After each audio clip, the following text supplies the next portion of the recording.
अस्सलाम वालेकुम तमाम देखने और सुनने वालों को हम अपने चैनल माय नॉवेल कलेक्शन पर खुशामदीद कहते हैं। अगर आप सब इस चैनल पर नए आए हैं या अभी तक आप लोगों ने इसे सब्सक्राइब नहीं किया तो चैनल को सब्सक्राइब करके बेल नोटिफिकेशन को ऑन करें। और अगर ये नॉवेल अच्छा लग रहा है तो वीडियो को लाइक कीजिए ताकि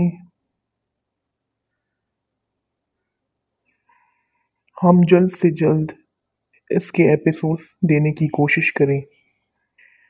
और अगर आपकी नज़र से ये नॉवेल पहली बार गुजर रहा है तो आप इस चैनल के प्लेलिस्ट में इसके पिछले एपिसोड चेक कर सकते हैं। चलते हैं बिना देर किए ये एपिसोड को स्टार्ट करते हैं। Episode number 11। सफीना बेगम रिलैक्स होती वापस पलट गई थी। क्या वाकई ये इतनी बेवकूफ़ है या हमारे सामने बन रही है सिर्फ? इसे अभी तक सरदार साईं की दहशत का अंदाजा नहीं हुआ। इसे क्या लगता है ये ऐसा बोल देगी तो सरदार साईं इस हवेली से इसे जाने देंगे? इस हवेली से तो नहीं जा पाएगी लेकिन उनकी नज़रों में हमेशा हमेशा के लिए गिरकर सरदारनी के रुतबे से हट जाएगी और फिर यहाँ की सरदारनी बनूंगी मैं और उसका वो हाल करूंगी कि खुद ही माँ की तरह यहाँ से भागने को तैयार हो जाएगी। खोला जालीदार दीवार से दूसरी जानिब झांकती वहां बैठे लोगों में अपनी माँ को तलाश करती अनायशा को देख जहर खून लहजे में बोली थी। पर्दे की वजह से खवातीन को अंदर मर्दों वाले हिस्से में जाने की इजाज़त नहीं थी। उन सब के लिए जालीदार दीवार से दूसरी जानिब बैठने के लिए जगह बनाई गई थी। अनायशा को यही लगा था कि खान हवेली से आई खवातीन भी उनके साथ बैठेंगी तो वो अपनी मामा से मिल लेंगी, मगर ऐसा नहीं हुआ था। महनाज बेगम और बाकी खान हवेली की खवातीन को मुखालिफ सिमत में मौजूद जालीदार दीवार की दूसरी जानिब बिठाया गया था। अनायशा का दिल बुझ सा गया था। हवेली की सब खवातीन कुर्सियों पर बैठ गई थी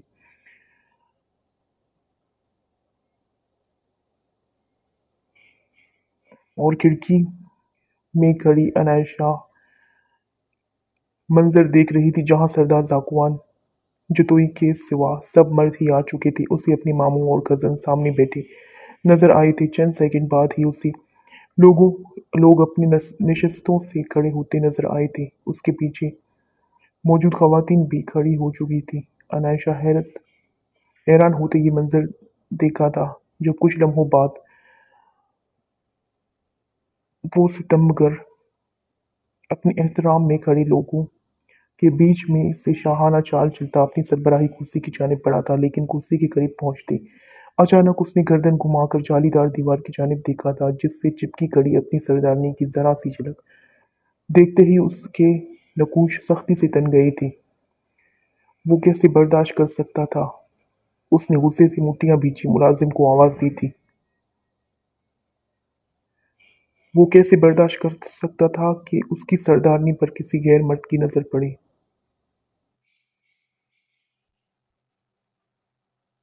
सरदार साईं का हुक्म है कि आप यहाँ से हट जाएं, वहां से किसी की नजर भी आप पर पड़ सकती है। अगले चंद सेकंड बाद शबनम उसके सर पर चलती उसे डाकवान की का पैगाम दे गई थी। क्या भाभी आप क्या कह रही हैं? मैंने आप लोगों को बताया था ना कि मुझे अभी शादी नहीं करनी, फिर ये सब क्या है? एक बार फिर मुझसे पूछे बगैर मेरा रिश्ता तय कर दिया गया। क्यों करते हैं आप लोग मेरे साथ ऐसा?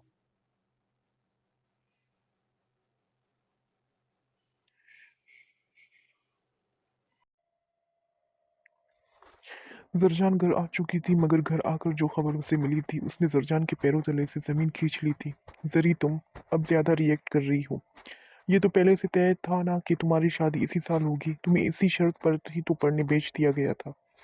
मैं जानती हूँ वन्नी वाले मामले से तुम हम सबसे नाराज हो, मगर इसका ये मतलब नहीं है कि तुम शादी के नाम से ही पागलों की तरह रिएक्ट करने लग जाओ। तुम्हें तो अपनी खुश नसीबी पर खुश होना चाहिए। जैसा तुम चाहती थी वैसा ही रिश्ता तुम्हारे लिए आया है। तुम्हारे लिए पढ़े लिखे और सुलझे हुए इंसान का रिश्ता आया है। नूमान खान बहुत अच्छा लड़का है और सबसे अच्छी बात वो शहर में रहता है।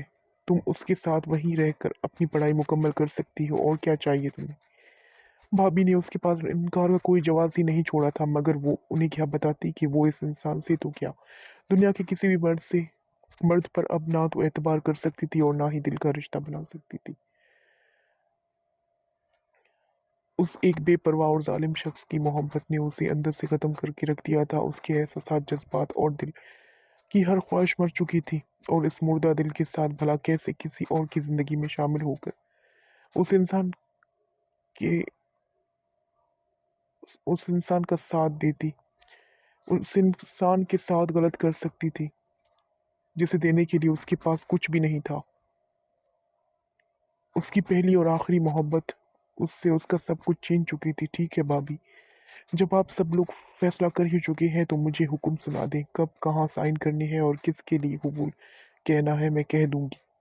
زرجان بھیگے لہجے میں انہیں جواب دیتی واش روم میں گھس گئی تھی۔ اس کا دل پھوٹ پھوٹ کر رونے کو چاہ رہا تھا۔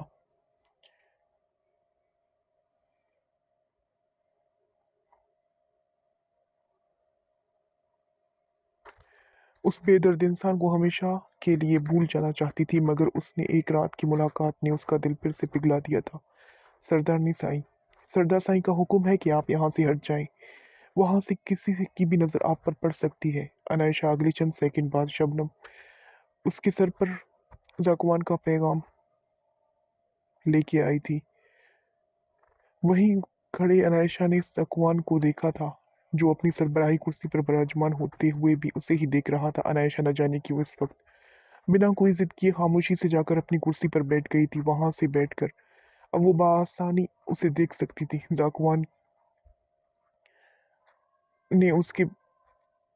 ذاکوان کے بیٹھتے ہی محفل کا آغاز کر دیا گیا تھا۔ سردار سائیں، آپ ہمارے یہاں آمد سے واقف تو ہیں؟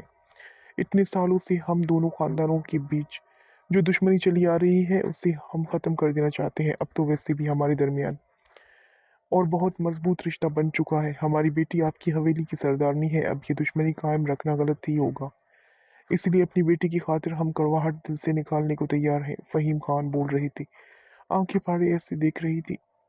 عنائشہ آنکھیں پھاڑے ایسے دیکھ رہی تھی کہ اپنی سماعتوں پر یقین نہ کر پا رہی ہو۔ یہ ماموں اس سے کبھی ملنے نہیں آئے تھے۔ دل میں اچانک کیسے اس کی محبت جاگ گئی تھی کہ وہ اس کی خاطر اپنے سالوں کی دشمنی ختم کر دیتی، وہ بھی یوں اپنے دشمن کے سامنے سر جھکا کر اور گھٹنے ٹیک کر۔ عنائشہ سمیت سب جی جان سے ذاکوان جتوئی کے فیصلے کے منتظر تھے کہ وہ کیا فیصلہ کرنے والا تھا۔ اس بات کا علم کسی کو بھی نہیں تھا۔ آپ مجھ سے عمر میں کافی بڑی ہے خان صاحب، اور اسی لحاظ سے کافی تجربہ کار بھی، کیا اس کے باوجود بھی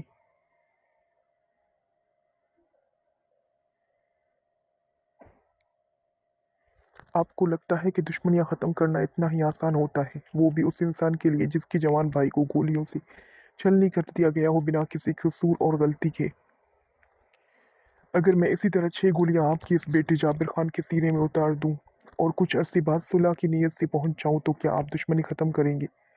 اگر آپ کے گھر کی عورتیں بیچ میں نہ پڑتی تو میں خان حویلی کا ایک بھی مرد زندہ نہیں چھوڑتا۔ ذاکوان جتوئی کی طاقت کیا ہے یہ آپ اب بھی دیکھ ہی رہے ہیں۔ اپنے بھائی کے قاتلوں کو اپنی حویلی میں اپنے سامنے بٹھائے رکھا ہے، لوگوں کے سامنے بٹھائے رکھا ہے۔ لوگوں کے سامنے ذاکوان ان کو لوگوں کے سامنے ذلیل کر رہا تھا، جو اس سے اس کے بھائی کو چھیننے کے بعد اب ایک نئی سازش کے ساتھ اس کی حویلی میں آن پہنچے تھے۔ ذاکوان کی بات سن کر جہاں جتوئی حویلی والوں کے دل میں سکون اتر گیا تھا، وہیں خان حویلی والوں کے چہرے بے عزتی کے مارے جھک گئے تھے۔ ایک عنائشہ ہی تھی جو یکٹک سب دیکھ رہی تھی۔ اسے اب زرجان کی اس دن کی کہی بات یاد آئی تھی جو اس نے اپنے علاقے کے سردار کے حوالے کہی تھی۔ عنائشہ کے کانوں میں زرجان کی کہی باتیں گردش کرنے لگی تھی۔ عورتوں کے ایک بار چل کر جانے پر بڑی بڑی دشمنیاں ختم کر دی جاتی ہیں۔ باقی چھوڑو، میں تمہیں اپنے علاقے کے سردار کا قصہ سناتی ہوں، جن کے سگے بھائی کا قتل کیا گیا اور اس کا بدلہ لینے کی طاقت بھی رکھتے تھے اور ارادہ بھی، مگر دشمنوں کے گھر سے عورتوں کے چل کر آنے اور خون معاف کرنے کی درخواست کرنے پر صرف دشمنی وہی ختم کر دی ना सिर्फ दुश्मनी वहीं ख़त्म कर दी सरदार साईं ने, बल्कि उन औरतों को अपनी हवेली से दूसरों सरों पर चादर उड़ाकर रुखसत किया। तुम बोलो, ऐसा बड़ा दिल यहाँ के मर्दों में पाया जाता है। और रही बात कैद करके रखने की, तो उन्हें कैद नहीं किया जाता, उसे तहफ़्फ़ुज़ कहते हैं। जरजान की बातें याद आती न जाने क्यों अनायशा की आंखें आंसुओं से भर गई थी। यह शख्स अंदर से कुछ और था, मगर सबके सामने खुद को जाहिर कुछ और ही करता था। उसे अब समझ आ रही थी कि यहाँ की औरतें अपने सरदार की इतनी दीवानी क्यों थी। बज़ाहिर सख्त नजर आने वाला उनका सरदार न सिर्फ हवेली में मौजूद लोगों के हुकूक का ख्याल रखता था, बल्कि उससे अपने इलाके के लोगों का भी ख्याल था। जभी तो दुश्मन कबीले से ताल्लुक़ रखने वाली जरजान की भी ज़बरदस्ती होने वाली शादी रुकवाई थी। अनायशा के सामने एक एक करके ज़कुवान की सारी अच्छाइयाँ आने लगी थी। अगर आप ऐसा ही चाहते हैं सरदार साईं, और इस दुश्मनी को ऐसे ही कायम रखना चाहते हैं, तो हमें हमारी बेटी वापस चाहिए। जैसे आप ज़बरदस्ती की मर्ज़ी के बगैर इस हवेली में रखे हुए हैं। इतनी बेइज्जती के बाद भी फ़हीम खान खामोश नहीं बैठ सकते थे। उनका अंदाज बता रहा था कि वो आज ज़कुवान जतोई को हराने की पूरी तैयारी करके आए हैं, और उनके इस प्लान में तो जतोई हवेली की सब ख़वातीन भी शामिल थी। फ़हीम खान की बात पर अनायशा का दिल ज़ोर से धड़का था। उसने बेइख्तियार अपने दिल से सवाल किया था कि वो यहाँ से जाना चाहती है, मगर इस वक्त वहाँ छाई खामोशी अनायशा को मज़ीद कन्फ्यूज़ कर गई थी। उसने गर्दन घुमाकर सफ़ीना बेगम की जानिब देखा, जो उसे अब बोलने का इशारा कर रही थी।